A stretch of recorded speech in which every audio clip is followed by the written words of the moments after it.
Notre pays produit suffisamment de quoi nous nourrir. Nous pouvons dépasser même notre production, malheureusement. Par manque d'organisation, nous sommes encore obligés de tendre la main pour demander des aides alimentaires. Ces aides alimentaires qui nous bloquent, qui nous inspirent, qui installent dans nos esprits cette habitude, ces réflexes de mendiants, d'assister. 1983, en Haute-Volta, Thomas Sankara est porté au pouvoir par un coup d'État avec le soutien d'une des populations les plus pauvres de la planète. Derrière une tenue de militaire et un discours marxisant, l'Afrique se découvre un chef d'État jeune, dynamique et innovant qui met ses idées avant-gardistes au service de ses concitoyens. Thomas Sankara rebaptise son pays le Burkina Faso, qui signifie littéralement le pays des hommes intègres. Il y en a qui demandent mais où se trouve l'impérialisme. L'impérialisme, regardez dans vos assiettes, quand vous mangez les grains de riz, de maïs, de mil importés, c'est ça l'impérialisme, n'allez pas plus loin. Peu à peu, Sankara sort le pays de la misère, parvient à l'autosuffisance alimentaire, mais se heurte à la France, qui veut garder le contrôle de ses anciennes colonies, et cherche par tous les moyens à éviter que les idées de Thomas Sankara ne se propagent dans l'ensemble de la région. La France ne comprend pas l'Afrique, et il est grand temps qu'elle la comprenne.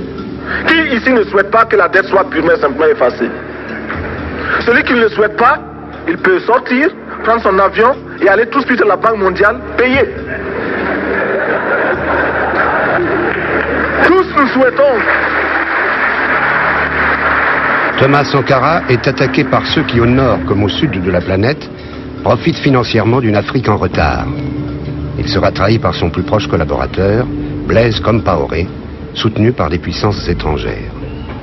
Assassiné pour ses idées, Thomas Sankara est devenu pour la jeunesse africaine d'aujourd'hui le Tché africain. Pour le grand combat patriotique, pour l'avenir radieux de notre pays, la patrie ou la mort, nous vaincrons.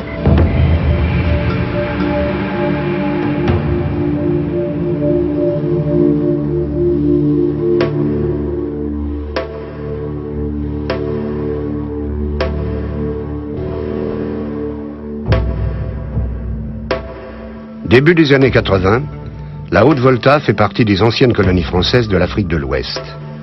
Sans accès à la mer, recouvert au nord par le désert, le pays stagne dans la pauvreté. Le niveau de vie des Voltaïques est catastrophique. Considérés comme une main-d'œuvre à bon marché, ils sont conviés à venir travailler dans le pays voisin, la Côte d'Ivoire, véritable grenier africain, d'où la France tire la plupart de ses richesses tropicales. À travers une succession de gouvernements incompétents et corrompus, la Haute-Volta n'a pas évolué depuis son indépendance en 1960.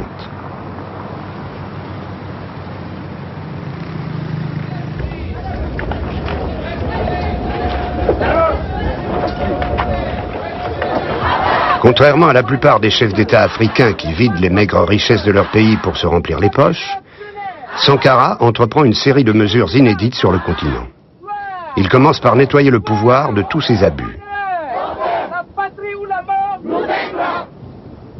Il baisse son salaire de chef d'État, celui des ministres, ainsi que des hauts fonctionnaires et remplace les Mercedes de fonction par des voitures plus modestes.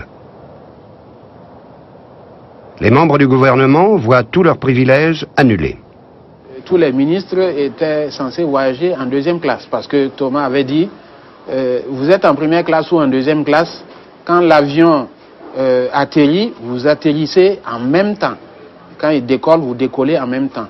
Donc ce n'est pas la peine de gaspiller l'argent du pauvre contribuable à s'offrir la première classe pour avoir le plaisir de boire du champagne en première classe et autres.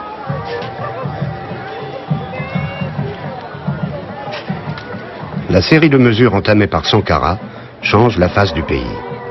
Pour créer un État plus juste, il se donne les coups des franches en s'appuyant sur un programme strict dans lequel les syndicats et partis d'opposition sont interdits. Il met fin à l'impôt colonial et remet en question le pouvoir féodal des chefs traditionnels sur les paysans.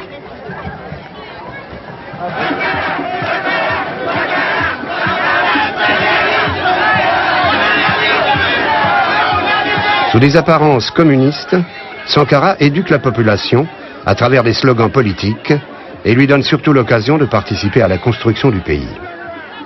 Pour pérenniser les idées de la révolution, les plus jeunes sont encadrés au sein du mouvement des pionniers. Les pionniers étaient la base de la révolution. Donc c'est là où on retrouvait la jeunesse qui avait moins de 12 ans, qu'il fallait former idéologiquement et politiquement de leur jeune âge, de telle sorte que quand ils vont devenir grands, qu'ils soient contre les idées néfastes, ce que nous appelons la voracité, l'égoïsme et l'égocentrisme. Et ils seront les acteurs purs de la révolution en ce moment. La révolution est victoire. L'échec appartient à la réaction et à la contre-révolution. Camarades, l'impérialisme, le néocolonialisme, les élèves réactionnaires, les élèves indisciplinés et paresseux, les professeurs carents, les vomissures de la contre-révolution, les vipères qui s'infiltrent dans nos écoles, les pintades orgueilleuses, les hiboux au regard bruyant,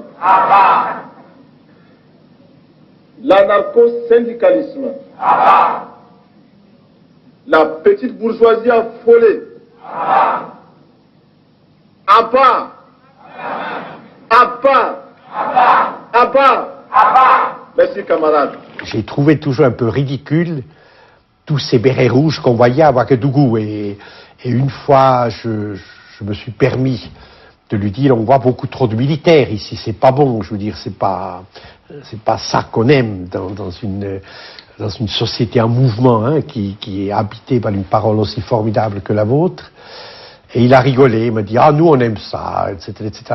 Mais vous comprenez, c'était le jeu, mais c'était pas l'imbécile militaire qui croyait en la violence ou qui croyait en la discipline ou des imbécilités de ce type. C'était conjoncturel, je crois. Quand on a une arme qui peut cracher le feu et l'abord, et que l'on peut recevoir des ordres en se mettant en garde à vous devant un drapeau, sans savoir à qui profite cet ordre, à qui profite ce fusil, eh bien, on devient un criminel en puissance qui n'attend que le déclic pour semer la terreur autour de soi.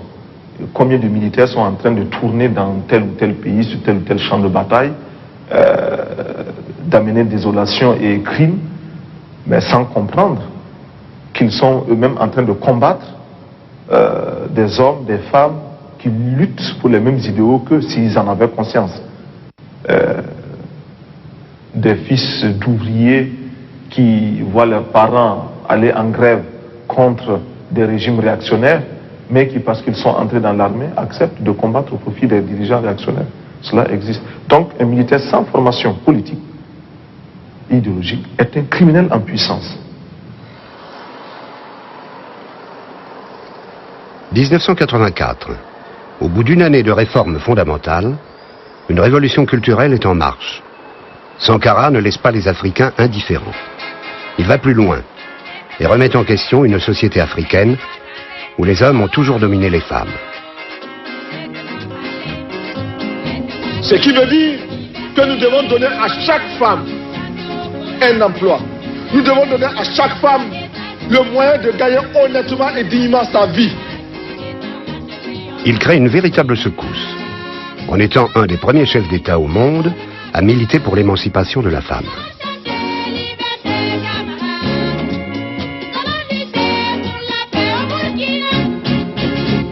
Dans les établissements, comment constatons l'émancipation des filles? Il faudrait qu'ici aussi nous commencions à nous débarrasser de cet art féodal-là. Ce sont des arts féodales, de l'éducation féodale, qui nous a dit que le garçon est toujours au-dessus de la fille. À l'école même, quand les filles sont en grossesse ou des choses comme ça, on les renvoie, n'est-ce pas? On les exclut. Mais on ne cherche même pas à savoir si le partenaire avec lequel elle a eu la grossesse là ne se trouve pas par hasard dans la classe. Et même s'il s'y trouve, on le laisse lui, le garçon. Donc le garçon peut faire autant d'enfants qu'il veut. Dès la 6e, s'il veut, il commence à faire des enfants jusqu'en terminale. On ne les renverra jamais. Mais la fille, même si elle est à un jour de son bac, elle fait un enfant, allez, renvoyé. Il y a eu vraiment une politique, ou du moins l'intention de faire une politique pour ramener la femme à un être humain dans la société traditionnelle au Burkina Faso, où certaines traditions sont encore très fortes, comme le mariage forcé, l'excision, et le fait que dans le couple, ce soit l'homme qui soit le commandant dans la famille. Toutes ces choses-là ont été remises en cause et il y a des pratiques vraiment rétrogrades qui ont été combattues. C'est à la faveur de la révolution que nous avons constaté des femmes engagées aux côtés des hommes avec l'avènement de la formation militaire, où on a vu beaucoup de femmes s'engager. Elles étaient à mesure de faire ce que les hommes pouvaient faire, de manipuler une arme, de marcher au pas, de porter les mêmes tenues que les hommes. Je crois que c'est le premier chef d'État africain qui a donné des postes aux femmes autres que ministre de la condition féminine. Il avait nommé ministre du plan, ministre du budget, et des femmes extrêmement compétentes. Il savait les trouver. À l'occasion de la journée de la femme, le 8 mars, où Thomas a dit que c'est la journée des femmes aujourd'hui, nous allons faire l'exception. Au lieu que c'est la femme qui va tous les jours faire le marché, aujourd'hui c'est leur journée, elles vont rester à la maison et les hommes iront faire le marché à leur place. On a vu les hommes au marché acheter des tomates, des condiments et tout ce qu'il fallait pour la cuisine du jour. Et c'était bien, c'était bien. Se marraient, bon. Les hommes se plaisaient aussi. Et ils ont pu découvrir, puisque cela a amené certains hommes à connaître les réalités des prix sur le marché. Les maris qui battent les femmes, les maris qui torturent les femmes, la patrie ou la mort.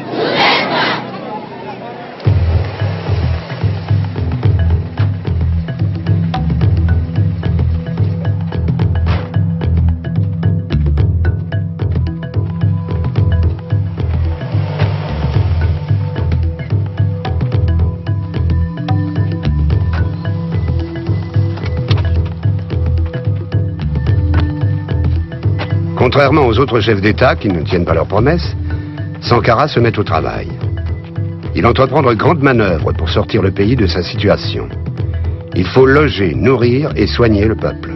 Telles sont les priorités. À une époque où les maladies déciment les Africains, Sankara met en place l'opération Vaccination Commando, qui éradique la polio, la rougeole et la méningite. 2,5 millions de Burkinabés sont vaccinés en une semaine. L'Organisation mondiale de la santé, peu habituée à une telle réussite sur le continent africain, félicite Thomas Sankara.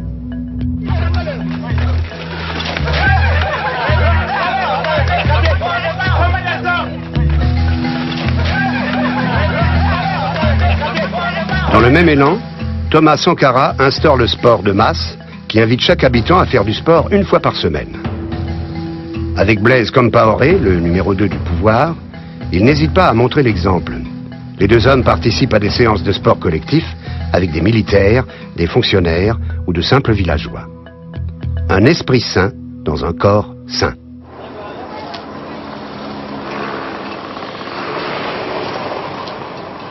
Avec l'appui des Burkinabés, Sankara entame une série de travaux colossaux.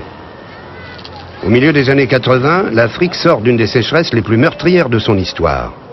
Sankara est le premier président à sensibiliser ses concitoyens au problème de la désertification. Pour lutter contre ce fléau, il organise la plantation de plusieurs millions d'arbres pour stopper l'avancée du désert, une première sur le continent. Thomas Sankara était très soucieux de l'environnement et il a pris plusieurs initiatives qui visaient à lutter contre la désertification. Un exemple qu'on peut donner, c'est l'opération Un village, un bosquet. Il s'agissait au niveau de chaque village que les jeunes puissent réaliser un bosquet qui marquerait en même temps leur volonté, disons, d'arrêter, disons, la désertification, de créer le réflexe de reboiser partout où c'est possible de manière à réduire, disons, les effets néfastes et développer d'une manière générale un réflexe de protection de l'environnement. Dans les villes où la population s'abritait dans des taudis, Thomas Sankara lance la construction de logements sociaux et réhabilite les autres quartiers. Il faut aussi aider économiquement la campagne. Alors qu'il est toujours difficile de se déplacer sur un continent où les populations rurales sont oubliées, Sankara désenclave toutes les régions du pays via des projets de routes et de chemins de fer.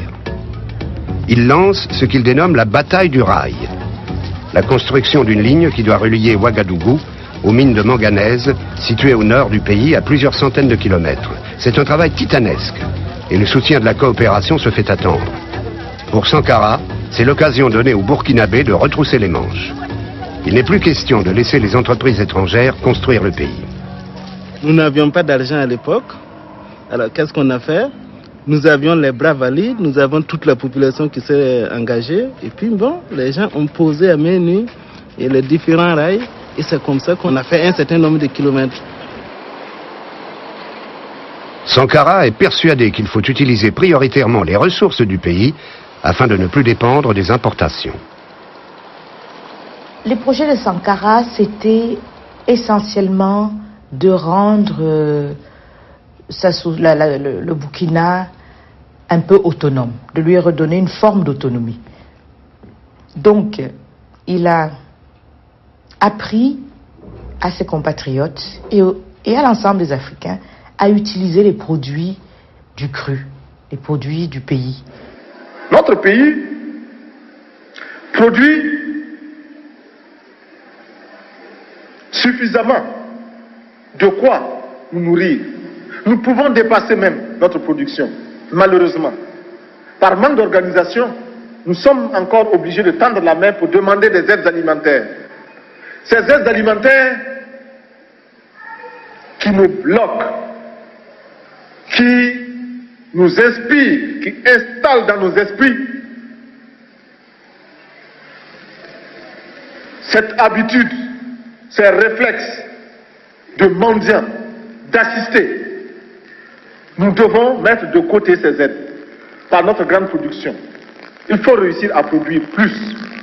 Produire plus. Produire plus parce que il est normal que celui qui vous donne à manger vous dicte également ses volontés. Ne consommons que ce que nous contrôlons.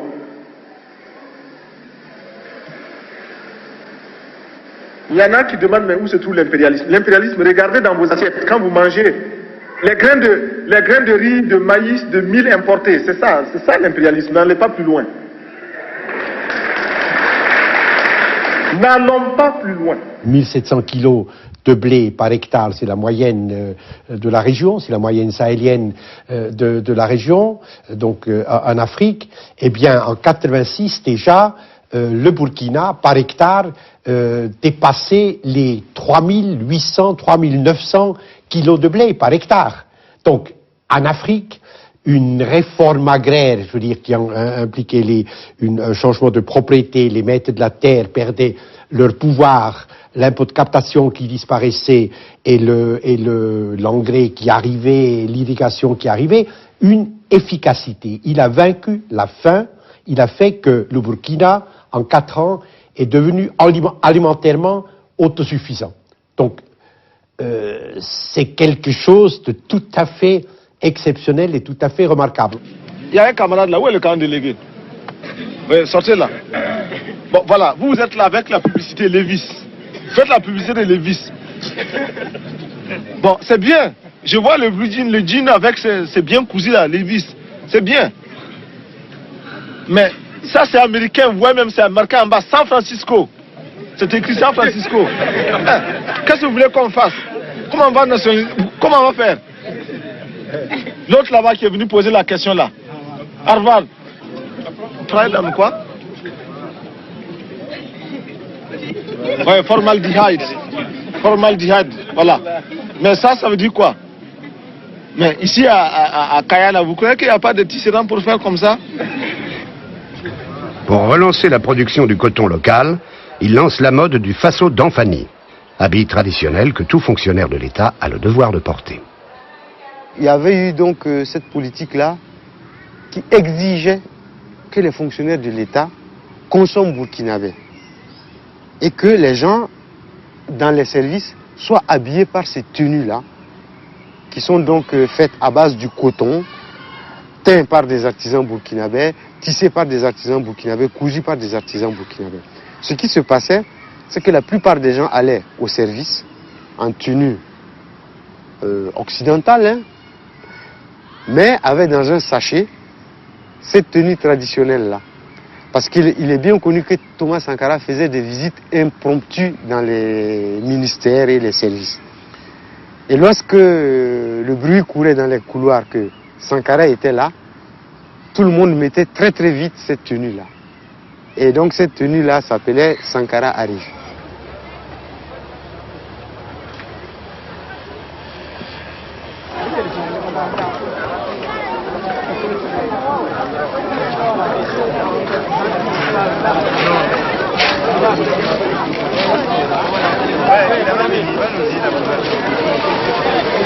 Pour beaucoup d'Africains, un président aussi jeune et aussi novateur est un espoir pour tout le continent. Thomas Sankara fait parler de lui au-delà des frontières. Il se lie d'amitié avec John Jerry Rawlings, président révolutionnaire du Ghana voisin, avec qui il partage les mêmes aspirations pour l'Afrique. If I may say one thing about Thomas Sankara, he was a very impatient person. But that's understandable, because when you live in the kind of impoverishment, in the kind of hunger that our people are living in, you cannot afford to be patient, because people can't drink good water, people are hungry, etc. So you have every justification to be impatient.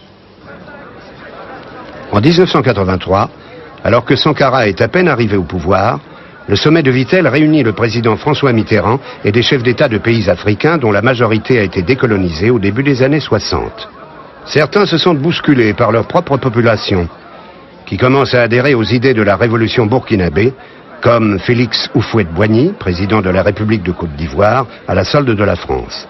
La plupart des chefs d'État présents à Vittel sont à la tête de leur pays depuis plus de 20 ans et tiennent allégeance à l'ancienne métropole. La politique africaine de la France, nous la trouvons très française. C'est-à-dire? C'est-à-dire qu'elle ressemble aux autres politiques françaises. Hier, la France était dans tel ou tel pays d'Afrique pour soit maintenir un chef, un dirigeant érotelé, soit pour débarquer d'une caravelle, un autre que l'on emportait avec soi. Aujourd'hui encore, la France procède ainsi. Pour Sankara, Vittel est l'occasion de se frotter à une alliance qu'il considère de néocolonialiste. Vittel servait, pour utiliser un langage imagé, à réunir autour du roi ses ministres et ses vassaux. Vittel, c'était un peu cela. Rappeler aux chefs d'État africains qu'ils évoluent dans une ère politique donnée qui avait ses lois. Il y avait aussi les fameux réseaux. Réseau FOCA, réseau ceci, réseau cela, bon, les sous-réseaux, les réseaux, et bon, on pouvait faire et défaire les chefs d'État, on pouvait provoquer des grèves qui conduisaient à leur chute dès lors que les budgets des États africains sont alimentés parfois à 50-60% par l'ancienne métropole. Donc c'est une situation de vassalité réelle sur le plan financier, autant que sur le plan économique. Je crois vous connaître tous, ou à peu près. Je sais où se dirige votre idéal, quels sont vos choix idéologiques, quelles sont vos amitiés, vos alliances. Et vous avez bien le droit d'avoir une conception différente du monde. Mais moi, je vous dis, en engageant que moi, que je pense qu'il ne serait pas bon que tout conflit ou toute difficulté sur la surface de la planète devienne un élément supplémentaire d'une crise Est-Ouest. But the disintegration, the balkanization of the continent created a very complex situation for us. We found ourselves in a crossfire between the East and the West. You know, in a very complex situation that made it very difficult for us to even be Africans. You know, your survival depended on alignment with the East or the West and things like that, but not on your Africanness. Julia Ficatier du journal Langue Croix. Ma question s'adresse au capitaine Sankara. Je voudrais savoir qu'est-ce que vous avez été chercher à Moscou et à Cuba dernièrement, parce que vos voyages posent aussi question à la France, mais aux pays voisins comme la Côte d'Ivoire. Bon, j'ai été à Moscou, j'ai été à Cuba et ailleurs aussi. Je n'ai pas seulement été dans ces pays-là, parce que nous entretenons d'excellentes relations avec ces pays, avec les dirigeants de ces pays. Nous avons des projets qui nous paraissent extrêmement importants pour notre développement. Nous recherchons des partenaires. Si un pays plus proche peut nous éviter un long déplacement jusqu'à Moscou, nous ne voyons absolument aucun inconvénient. Personne ne m'a offert une aide que j'ai refusée. Je ne crois pas. Il me manque seulement un Concorde, parce qu'il y en a qui ont les moyens, c'est tout. Quand Thomas Sankara rencontrait les autres chefs d'État, il ne se considérait pas comme un dieu et il ne les considérait pas non plus comme Dieu. Il déridait l'atmosphère, il détendait les choses, il acceptait d'être le petit frère, ce qui lui permettait de dire ce qu'il pensait, ce que les autres n'avaient pas l'habitude d'entendre.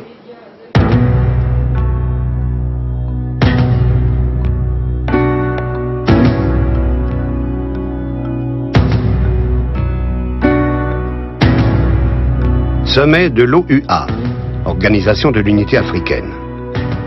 Thomas Sankara prend à partie les autres chefs d'État.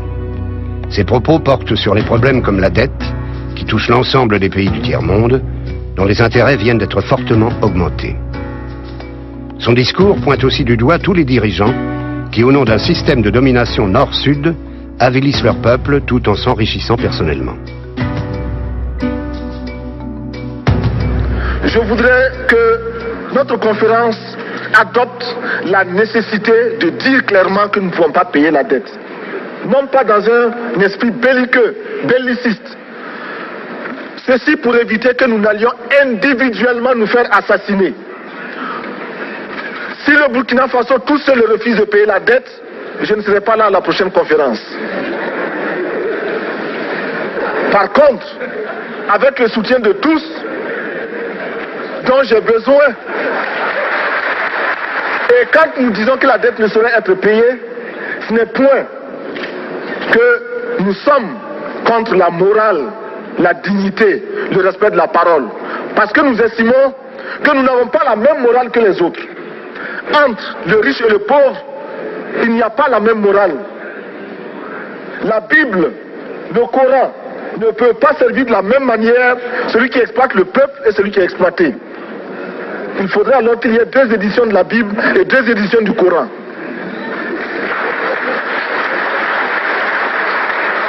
Chers frères, avec le soutien de tous, nous pourrons faire de la paix chez nous.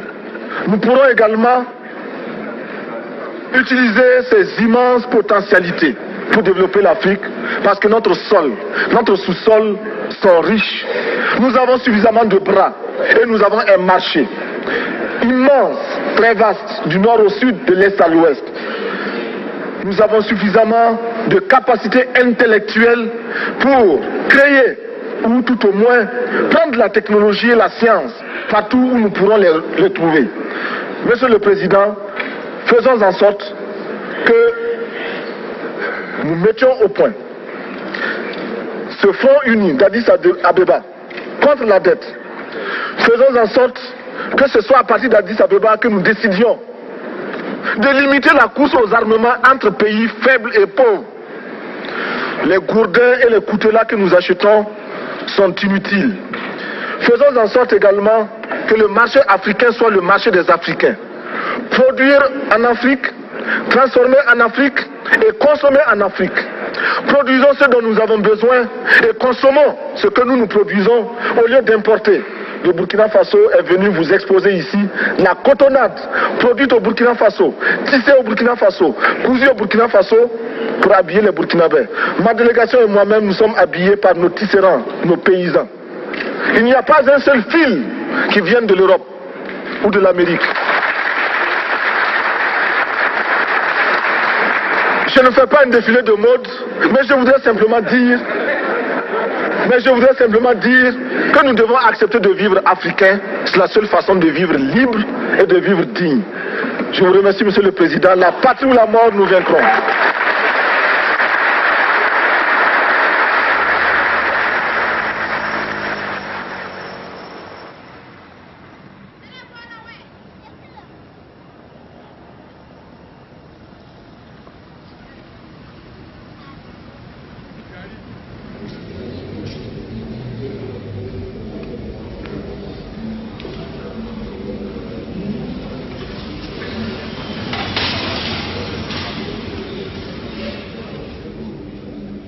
« 1986. La Révolution entre dans sa 3e année. Au niveau national, la situation se dégrade. Sankara, toujours aussi intransigeant, veut achever son combat contre les ennemis au sein de la nation. Instaurés dès 1983, les TPR, tribunaux populaires de la Révolution, jugent les membres des gouvernements précédents accusés de détournement d'argent et de corruption. Cette intolérance fait peur aux privilégiés, même si les peines sont légères. Devant se justifier aux yeux de toute la population, en public, mais aussi à la radio et à la télévision, les accusés sont déshonorés. Dans la logique de la destruction de l'État dit néocolonial, on avait commencé à dégager des gens, des fonctionnaires et des militaires de l'armée, des magistrats de la justice, parce qu'il fallait évidemment créer un État conforme à l'éthique révolutionnaire. La condamnation sous la révolution, lorsqu'on est travailleur, c'est la suspension. Cela veut dire qu'on travaille pendant un certain temps, mais gratuitement, pour le peuple. Et il y a les dégagements, vous êtes chassé de la fonction publique.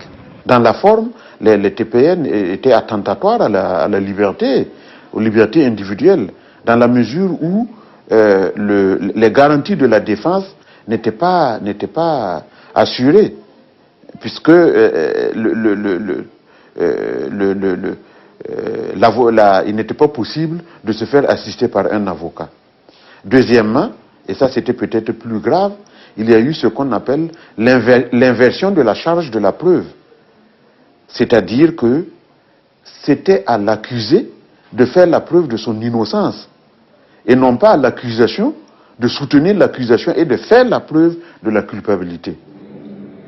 Aux 4 coins du pays, dans les villages, les écoles et les entreprises, la population récupère à sa façon la justice révolutionnaire. On juge en interne ceux qui ont une attitude contre-révolutionnaire ou qui ne travaillent pas assez. Les indésirables sont écartés. Certains érigent leurs propres tribunaux pour des règlements de compte personnels.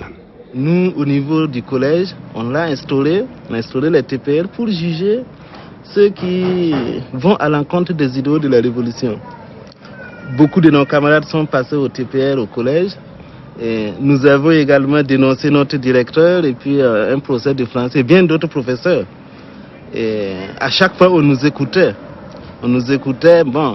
mais il a fallu régulièrement faire des aménagements parce que l'ambiance révolutionnaire, tout ce qui se passait, faisait que on peut ne pas être objectif. La révolution commence à pointer ses limites. L'interdiction des syndicats et des partis d'opposition empoisonne l'existence de certains, dont un grand nombre d'enseignants qui s'associent et organisent une grève. Coincé dans son modèle politique, Sankara ne fait pas de concessions et ordonne le licenciement des grévistes. Une des premières grèves qui a été réprimée, c'était la grève des enseignants. Les enseignants du primaire. Résultat, il y a eu, je crois, à l'époque, près de 1200 ou 1400 instituteurs qui ont été chassés de leur travail. Bon, dans un pays déjà où le nombre d'enseignants est très limité par rapport aux besoins du pays. Donc tout d'un coup, 1400 enseignants se retrouvent sur la touche. Pour suppléer à ce manque, je me rappelle à l'époque, on avait recruté des gens qu'on a appelés enseignants révolutionnaires. Donc le tout venant qui avait besoin d'enseigner, il se présentait, il avait une formation en 10 jours, il allait prendre un poste d'enseignant en tant qu'enseignant révolutionnaire. Mais nous avons approuvé, nous avons estimé où on est dans la révolution, où on n'est pas dans la révolution. Si on est dans la révolution, on n'a pas le droit de gréver. On a les assemblées générales, on a beaucoup d'instances où on peut s'exprimer. Si tu vas gréver, tu vas faire la grève, ça veut dire que tu es contre la révolution. Nous, on te met dehors. C'est tout à fait normal. En tant que jeunes, nous, on avait approuvé. Les enseignants sont remplacés par de jeunes diplômés sans la moindre expérience. Le résultat est catastrophique. Pourtant, depuis son arrivée au pouvoir, Sankara pense à la formation des populations. La patrie ou la mort, nous vaincrons. La patrie ou la mort, nous vaincrons.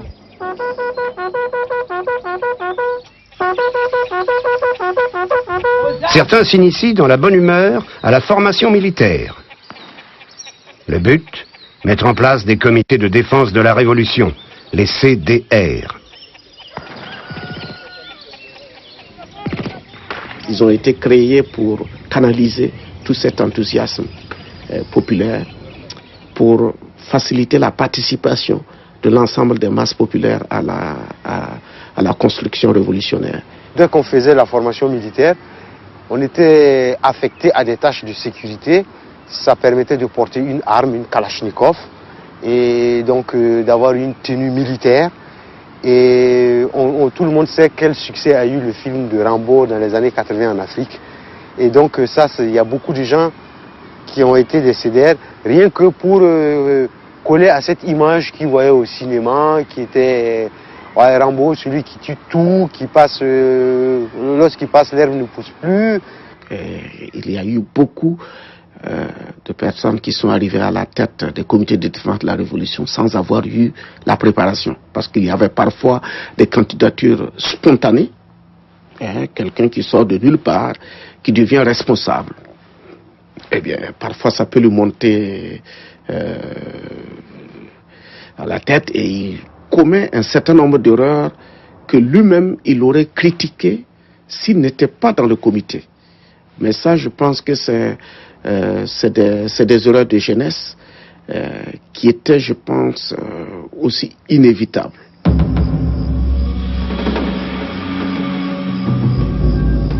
Un ras-le-bol se fait sentir au sein de la population. Profitant de certains décrets nécessaires au maintien de l'ordre, les comités de défense révolutionnaire font du zèle. Sankara voit sa révolution partir peu à peu à la dérive. Il est accusé de ne pas savoir déléguer. Il y a même des cas, il faut aussi le dire, surtout pendant la période du couvre-feu, d'autres règlements de compte d'un autre genre, mais il faut le dire aussi. Ces camarades qui, parce que militants CDR, responsables de la sécurité, équipés d'un gros fusil, on n'est même pas sûr que ça percute, mais enfin. À l'heure où le couvre-feu était à 19h, à 19h moins 10, il se pointe chez la camarade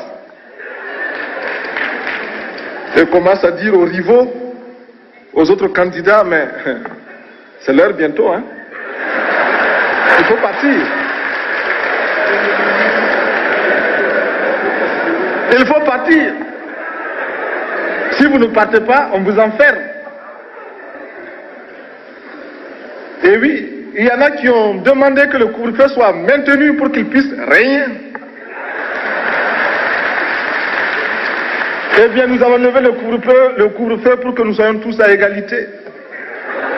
Et ceux qui doivent échouer par leur incapacité échoueront.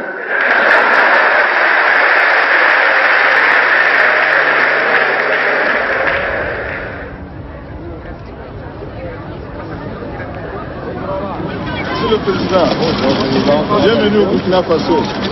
Fin 1986, Thomas Sankara accueille François Mitterrand à Ouagadougou et intensifie son implication dans les affaires internationales. Il bouscule de plus en plus l'équilibre néocolonialiste imposé dans la sous-région francophone. Le terrain est miné, car la France vient de recevoir la visite de Peter Botha, président de l'Afrique du Sud, qui refuse de sortir son pays du régime raciste de l'apartheid.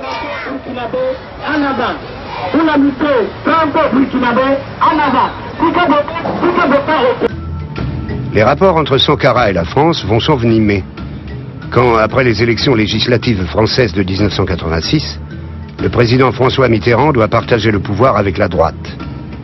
Jacques Chirac, nommé Premier ministre, rappelle aux affaires africaines Jacques Foccart, célèbre monsieur Afrique de De Gaulle, dont il revendique les idées néocolonialistes.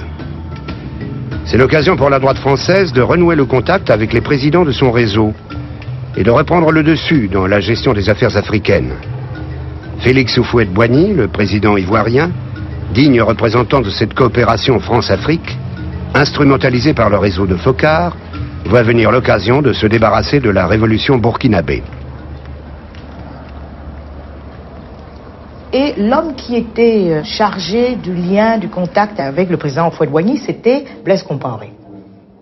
Et il est apparu assez rapidement que c'était son dauphin.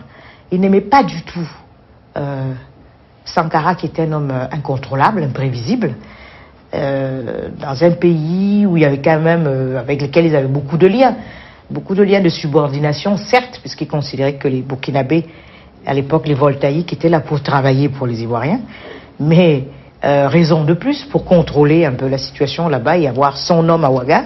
Et donc, il était clair qu'il avait désigné déjà Blaise, et c'est même lui qui lui a présenté son épouse actuelle. Et donc, Blaise lui doit beaucoup.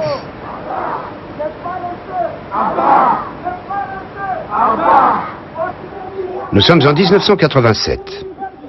Sankara ne répond pas aux exigences d'une partie de la population, fatiguée après tant d'années d'efforts et de restrictions, et qui aspire à plus de libéralisme. Blaise Compaoré, toujours numéro 2 du pouvoir, profite de cette lassitude et du soutien de Félix Houphouët-Boigny, et indirectement de celui de la France, pour désavouer Thomas Sankara. Le régime, à cette phase-là, déjà, était assez impopulaire, était affaibli, et à l'intérieur, ça a accru les dissensions internes. Et il y avait un climat de méfiance assez développé entre les différentes tendances et fractions au sein du pouvoir, qu'on pouvait résumer en 2 grandes tendances pour aller vite. Il y avait le clan de Thomas Sankara et il y avait le clan de Blaise Compaoré qui, par ailleurs, lui, il détenait quand même l'essentiel du pouvoir militaire. Le cercle d'amis de Thomas Sankara se restreint. Selon le capitaine Boukari Kaboré, un de ses derniers et plus fidèles partisans, Blaise Compaoré est de plus en plus impatient de prendre le pouvoir.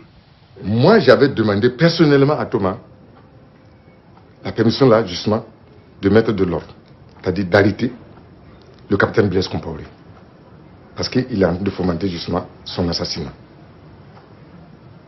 Il m'a dit non. L'amitié ne se trahit pas. Je dis, mais ce n'est plus l'amitié. Quand par exemple on planifie de tuer, ce n'est pas bon. Il dit, c'est pas correct.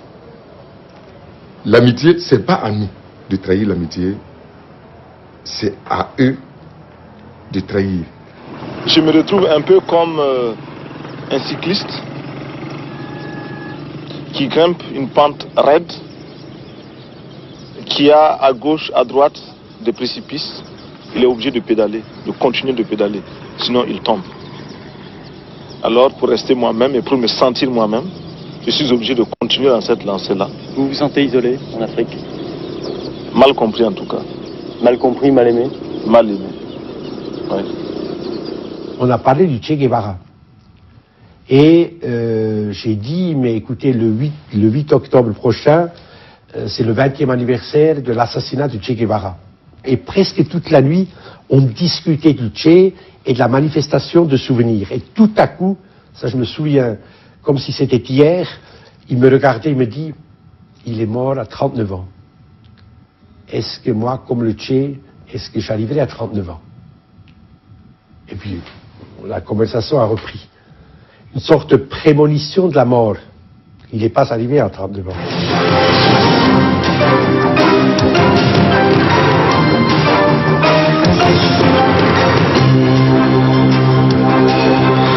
L'Afrique, à nouveau secouée par le démon du coup d'État. La nouvelle a été confirmée ce matin à Ouagadougou. Thomas Sankara, ancien chef d'État du Burkina Faso, l'ancienne Haute-Volta, a été tué hier lors de l'attaque du palais présidentiel. Thomas Sankara, un président pas tout à fait comme les autres. Le 15 octobre 1987, Thomas Sankara est surpris en pleine réunion avec une douzaine de collaborateurs. Des éléments de la garde rapprochés de Blaise Compaoré débarquent et tirent. De son corps, il ne reste plus que des débris. Il est enterré dans la nuit, à la va-vite, comme un chien.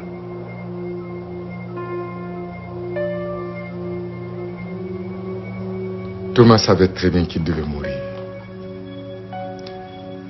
Et je pense qu'il a accepté le suicide parce que quelque part aussi, ça fait une grandeur. Et une fois encore, je viens pour dire que c'est un grand homme. Ceux qui sont contre lui, ils peuvent au moins accepter ça. Parce que un homme qui accepte de mourir pour être plus grand, alors là, ça, il faut reconnaître en cette personne-là comme une valeur. C'est un journaliste français de l'AFP qui était à Yaoundé et il disait que c'est la première fois de sa vie qu'il circule dans la ville et il croise des gens en train de pleurer à grosses larmes. C'est-à-dire que tu croises une centaine de personnes comme ça, des dizaines de personnes dans la rue qui pleurent.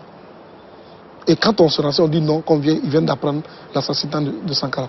Donc tout vous dit, c'est pas seulement le Burkina Faso qui a ressenti ça. Je crois que le Burkina Faso était mort les jours qui ont suivi, mais c'est toute l'Afrique.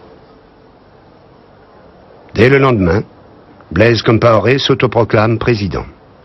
Devant la presse internationale, il cherche à se disculper de la mort de son meilleur ami. Vous avez des regrets? D'avoir perdu un ami, bien sûr. Et un regret aussi qu'à un moment de sa vie, il ait pensé à nous liquider. Dommage. Ouais, c'est un peu...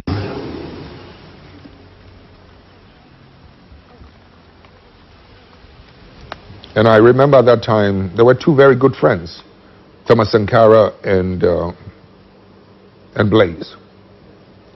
Yeah. Thomas Sankara and Blaise. You know.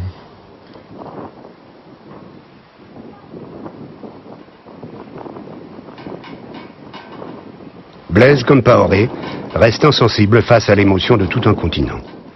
Il institue ce qu'il appelle la rectification de la révolution et fait croire à la pérennité des idées de Sankara. En réalité, il ramène le pays dans une politique de coopération. Les gouvernements français et ivoiriens le félicitent. L'image de Sankara est traînée dans la boue. On l'accuse à titre posthume de s'être enrichi sur le dos de la population. Sa famille est harcelée. On fouille leur maison en vain à la recherche de la moindre preuve d'enrichissement. Sankara est mort comme il a vécu, les poches vides. Il ne reste à la famille que quelques affaires personnelles, abandonnées dans sa chambre d'étudiant. Les archives officielles ont disparu. Les traces de son passage au pouvoir, méthodiquement effacées. Les grands hommes, dans une certaine mesure, irradient leur peuple, irradient leur époque, bien après leur départ, je veux dire bien après leur mort, parce que c'est quand vous avez perdu quelque chose que vous vous rendez compte de sa véritable valeur. C'est une des figures importantes au niveau du continent africain, qui continue d'être citée pour son exemplarité, pour son courage, pour son intégrité, pour sa créativité, pour son refus de l'afro-pessimisme d'une manière générale. Sankara est devenu moralement et spirituellement une sorte de maître étalon.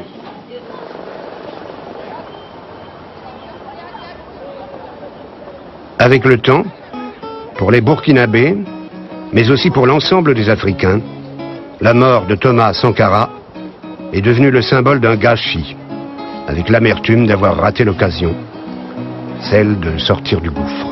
Sur la cité la cité endormie. Un vautour a plané dans la nuit, et de sa voix, oui, de sa voix lugubre, il a troublé le silence de la nuit.